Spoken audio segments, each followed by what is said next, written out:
Hello and welcome back to Trading Shots. I'm your host Alex Trader, and today, ahead of two of the biggest cards of the year in the UFC, we're going to be talking about the recent outcry in income inequality from some of the fighters. Today I'm joined by Sam Dannenberg and Reagan Hubbard.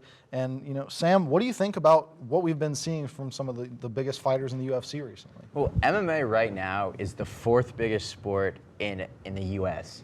And as being that big of a sport, fighters from all across the rankings are talking about how little they're getting paid.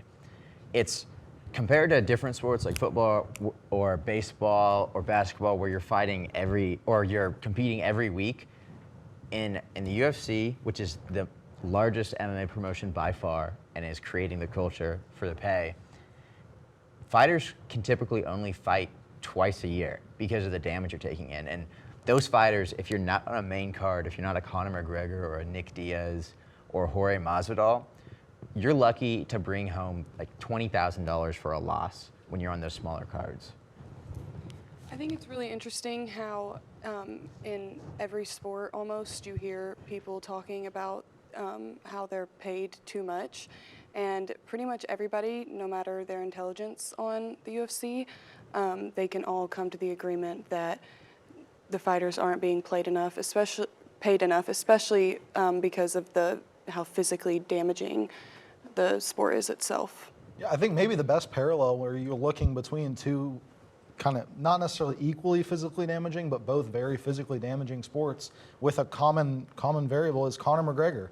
UFC fighter, built his brand in the UFC, known for kind of being that dude who goes out and will do whatever, say whatever, and then also, previously to the last couple of fights would go win every fight he was in.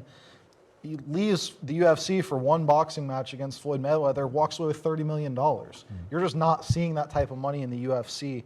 What can they do to kind of get that same purse that boxing has and be able to match it for these guys who are, just really looking for combat sports? The biggest thing that is derailing fighters from being paid what they're worth is their bargaining power. Compared to every major sport in the US, it's all teams.